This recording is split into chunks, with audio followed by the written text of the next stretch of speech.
हमें समझाया गया है कि जब किसी इंसान को तबलीग करते हैं तो तबलीग में आखिर तक न जाए। ये नहीं है कि जो आखिरी काम है वो पहले पहले दिन उससे कराएं, वो तो तंग पड़ेगा इससे। जामिअतुल कौसर में मैंने जो पढ़ा था, एक मुहर्रम पढ़ा था 2009-10 में, तो बर्लिन से मुझे टेलीफोन आया अपने एक मोमिन का जर्मनी से कि मेरी बेगम अहले सुन्नत में से थी, 5 तकरीरें उन्होंने आपकी सुनी हैं और वो इस वक्त तैयार हो गई है कि मैं अहले तशय्युअ की तरफ आने के लिए तैयार हूँ, लेकिन वो कहती एक मसला मैंने पूछना है, उसका जवाब मुझे मिलेगा कि फिर मैं आऊँगी, नहीं तो नहीं। वो इत्तेफाकन महीने 1.5 के बाद फिर बर्लिन गया। मैं एक सैयद के घर में ठहरा हुआ था, तो औरत मर्द बूढ़े आदमी थे, दोनों आए, आपके लाहौर के रहने वाले थे। मसला उसने मुझसे ये पूछा कि आया ये कम्मा मारना और ये मातम करना ये वाजिबात में से है? ये मसला था जिसकी वजह से वो शिया नहीं हो रही थी कि ये वो कत्लियाँ ये क्या होते हैं, मारते हैं, ज़ख्मी करते हैं, ये कोई अक्लमंदी तो नहीं अपने आप को। मैंने कहा ये मसला शरई नहीं है, ये मसला है अकीदती, फितरती एक मसला है ये। मैंने उसको मिसाल दी कि एक आदमी का बाप फौत हो जाता है, 3 बेटे हैं या 4 बेटे हैं, एक आदमी बड़े आराम से चल भी रहा है, आँखों से आंसू भी हैं और इंतज़ामात भी कर रहा है। एक बेटा ऐसा होता है कि वो दीवारों के साथ टकरे मार रहा है, 2-3 लड़के उसको पकड़े हुए हैं।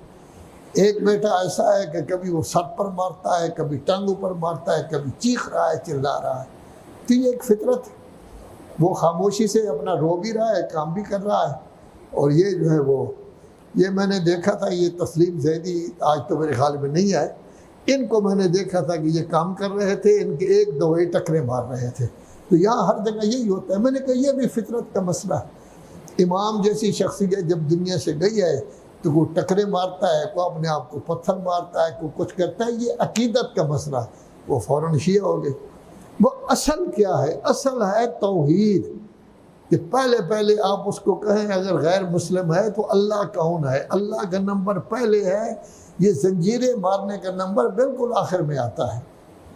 इस वास्ते कि अल्लाह ने पहले तौहीद का जिक्र किया है, 3.5 साल बाद मोहम्मद रसूलुल्लाह का जिक्र हुआ है दावत अशीरा में, और 10 हिजरी को जाके, बल्कि 11वीं हिजरी में या 10 हिजरी में जिक्र हुआ है अली वलीउल्लाह का।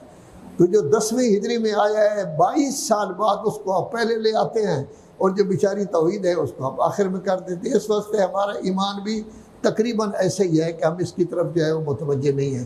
तो गोया असल जब इसको तबलीग करनी है, अगर वो अल्लाह को मानता है, न उसको कहें दाढ़ी रखो, न उसको कहें खुम्स दो, न उसको कहें ज़कात दो, बल्कि कहें जी आपसे हम एक काम चाहते हैं कि नमाज़ पढ़ा करो। वो जब नमाज पढ़ेगा, मसले की ज़रूरत होगी, कुछ होगी, वो उलमा की तरफ रुजू करेगा, आप पढ़े लिखे लोगों की तरफ रुजू करेगा, दीन की तरफ मुतवज्जे होता जाएगा। जब पक्का नमाजी बन जाएगा, उसके बाद कुरान की तिलावत करेगा, पढ़ेगा, तो दाढ़ी भी बाद में आ जाएगी और बाकी ज़कात भी आ जाएगी, खुम्स भी आ जाएगी। ज़कात खुम्स का हुक्म मदीना में हुआ है, मदीना में खुम्स का हुक्म तो आखिरी 2 सालों में हुआ है। आप पहले दिन लगा दें उसको ज़कात और खुम्स के, तो वो कहेगा ये कौन सी चिट्ठी है जो मैंने देनी। असल गोया कि क्या होती है नमाज, कि आया अल्लाह को मानता है तो उसको नमाज पढ़नी चाहिए।